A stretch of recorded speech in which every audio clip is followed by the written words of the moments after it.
kalau batang jauh dari bawah, udah dapat pakai apa?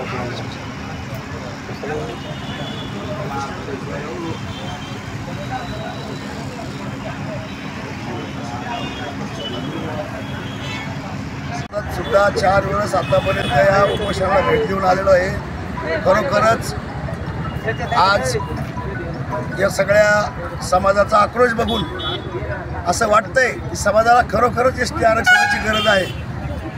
देवा भाऊ त्यांचा नको अंत आता पाहू, असा अंत किती दिवस पाहणार, बघून बघून अंत किती दिवस बघणार।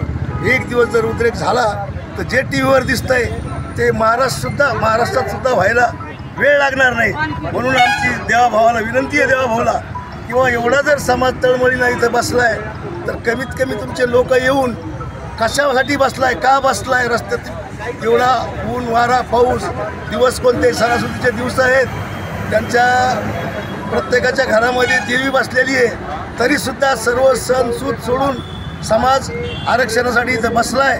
तर मला देवा भाऊला एवढंच सांगायचं आहे, जर आरक्षण आपल्याला देता येत असेल तर लवकरात लवकर देऊन टाकावं व आमच्या उपोषणाला बसलेले दीपक भाऊ बोराडे यांचा अंत पाहण्याची वेळ संपत आलेली आहे। यानंतर देवा भाऊला विनंती आहे की आपण अंत बघू नये व एसटी आरक्षणामध्ये यांचा समावेश करावा।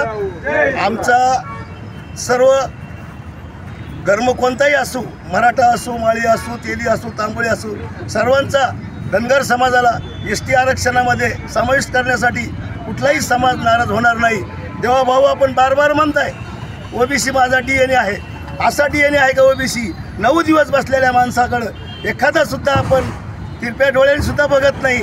त्यामुळं देवा भाऊ खरोखर जनतेचा रोष आपण पत्करताय असं मला वाटतंय। म्हणून देवा भावांनी लवकरात लवकर याचा निर्णय घ्यावा। धन्यवाद।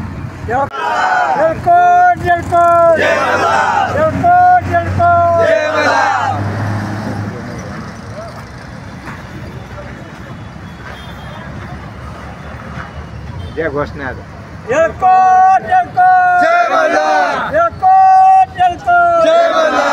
कोण म्हणता देत नाही, घेतल्याशिवाय राहत नाही, कोण म्हणता देत नाही, घेतल्याशिवाय राहत नाही। दीपक भाऊ तुम आगे बढ़ो, हम तुम्हारे साथ हैं। दीपक भाऊ तुम आगे बढ़ो, हम तुम्हारे साथ हैं। एसटी आरक्षण अंमलबजावणी झालीच पाहिजे।